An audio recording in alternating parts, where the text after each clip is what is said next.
ಸರ್ಕಾರಿ ಕೆರೆಯನ್ನೇ ನುಂಗಿದ ಭೂಮಾಫಿಯಾ ಕಿರಾತಕರಿಗೆ ಈಗ ಶಾಕ್. ಈಗ 100 ಎಕರೆಯಲ್ಲಿ ಕೆರೆ ಇದೀಗ ಕೇವಲ 3 ಎಕರೆಗೆ ಬಂದು ನಿಂತಿದೆ.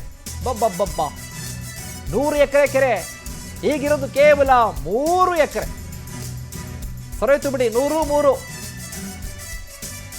ಕೆರೆ ಒತ್ತುವರಿ ಮಾಡಿಕೊಂಡು ಲೇಔಟ್ ಮಾಡಿದ್ದಾರೆ ಭೂಗಳ್ಳರು.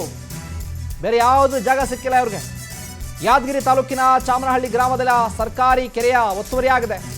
ತಿಮ್ಮನಾಯಕನ ಕೆರೆಯನ್ನೇ ನುಂಗಿದ್ದಾರೆ ಭೂಮಾಫಿಯಾ ಕಿರಾತಕರು. ಕೆರೆ ನುಂಗಿದರ ಬಗ್ಗೆ ಸಮಗ್ರವಾಗಿ ಸುದ್ದಿಯನ್ನ ಮಾಡಿತ್ತು ಪವರ್ ಟಿವಿ.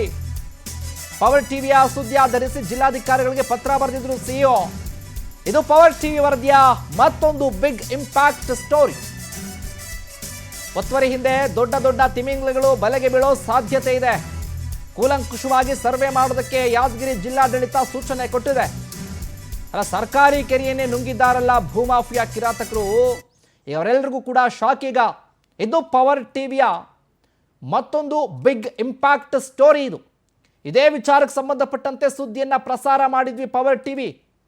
ಈ ರೀತಿಯಾಗಿ ಭೂಗಳ್ಳರು ಲೂಟಿ ಮಾಡಿದ್ದಾರೆ ಅಂತ 100 ಎಕರೆ ಕೆರೆಯನ್ನ ಕೇವಲ 3 ಎಕರೆಗೆ ತಂದು ನಿಲ್ಲಿಸಿದಾರಲ್ಲ, ಇದೇ ವಿಚಾರವಾಗಿ ಸುದ್ದಿಯನ್ನ ಪ್ರಸಾರ ಮಾಡಿತ್ತು ಪವರ್ ಟಿವಿ. ಅದಾದ ನಂತರ ಈಗ ಎಚ್ಚೆತ್ತುಕೊಂಡಿದ್ದಾರೆ ಅಧಿಕಾರಿಗಳು. ಜಿಲ್ಲಾಡಳಿತ ಕೂಡ ಈಗ ಕ್ರಮ ತೆಗೆದುಕೊಳ್ಳೋದಕ್ಕೆ ಮುಂದಾಗಿದೆ. ಯಾರ್ಯಾರಿದ್ದಾರೆ ಈ ಹಿಂದೆ, ಯಾರ್ಯಾರು ಒತ್ತುವರಿ ಮಾಡಿಕೊಂಡಿದ್ದಾರೆ, ಪ್ರಭಾವಿಗಳಿದ್ದಾರೆ ಅನ್ನೋದ್ರ ಬಗ್ಗೆ ಈಗಾಗಲೇ ತಿಮಿಂಗಲಗಳ ಬಲೆಗೆ ಈಗ ಅಧಿಕಾರಿಗಳು ಮುಂದಾಗಿದ್ದಾರೆ ಜಾಲಾಡೋದಕ್ಕೆ ಅವ್ರನ್ನ. ಈ ತಿಮ್ಮನಾಯಕನ ಕೆರೆ ಅಂತಕ್ಕಂಥದ್ದು ಏನಪ್ಪ ಅಂತಂದ್ರೆ ಚಾಮನಹಳ್ಳಿ ಸೀಮೆಗೆ ಬರ್ತದ.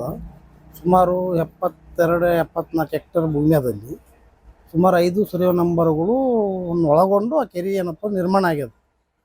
1964ರಲ್ಲಿ ಏನಪ್ಪ ಮೈಸೂರು ಸರ್ಕಾರದೊಳಗಿದ್ದಾಗ ಆ ಕೆರೆ ಅಕ್ವೈರ್ ಮಾಡ್ಕೊಂಡಗಿಸಿ ಸಾರ್ವಜನಿಕರ ಹಿತದೃಷ್ಟಿಯಿಂದ ಕೆರೆ ಮಾಡಿಕೊಟ್ಟಾರ.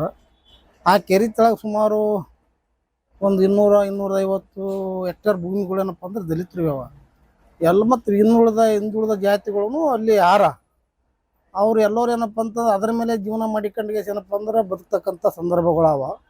ಇರ್ಲಕ್ಕಾಗಿ